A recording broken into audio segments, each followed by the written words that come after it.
শীত পড়তে না পড়তেই শীতের সবজি সবই উঠে গেছে। আসসালামু আলাইকুম বন্ধুরা, আশা করি সবাই ভালো আছেন এবং সুস্থ আছেন। আমি বৈশাখে চলে আসলাম নতুন আরো একটি ভিডিও নিয়ে। আজকে দুপুরে রান্না করব মূলার তরকারি।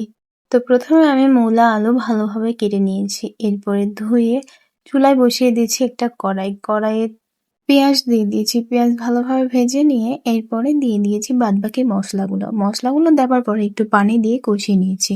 তার মধ্যে দিয়ে দিয়েছি ছোট ইলিশ। তো ছোট ইলিশ দিয়ে ভালোভাবে কষিয়ে নিয়ে উঠিয়ে নিব। এরপরে দিয়ে দিব মূলাটা ভালোভাবে নেড়ে চেড়ে মাখিয়ে দিয়ে দিব ঢাকনা দিয়ে কিছুক্ষণ ভালোভাবে কষিয়ে নিলেই হয়ে যাবে। তো বন্ধুরা, কার কার মূলার তরকারি খেতে ভালো লাগে অবশ্যই কমেন্ট করে জানাবে। আমার তো ভীষণ ভালো লাগে মূলার তরকারি খেতে। বিশেষ করে সকালবেলা আরো বেশি ভালো লাগে। ঠান্ডা ঠান্ডা তরকারি সাথে গরম ভাত, উফ জমে ক্ষীর। তো বন্ধুরা, এই তো দেখো আমার কষানো হয়ে গেছে, এরপরে আমি পানি দিয়ে দিচ্ছি।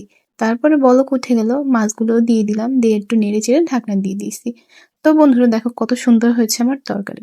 আমার ভিডিওটি ভালো লাগলে অবশ্যই লাইক, কমেন্ট এবং শেয়ার করে দিবে পরবর্তী ভিডিও পাওয়ার জন্য। কে কোথায় থেকে আমার ভিডিওটি দেখতেছ অবশ্যই কমেন্ট করে জানাবে আমাকে। আল্লাহ হাফেজ।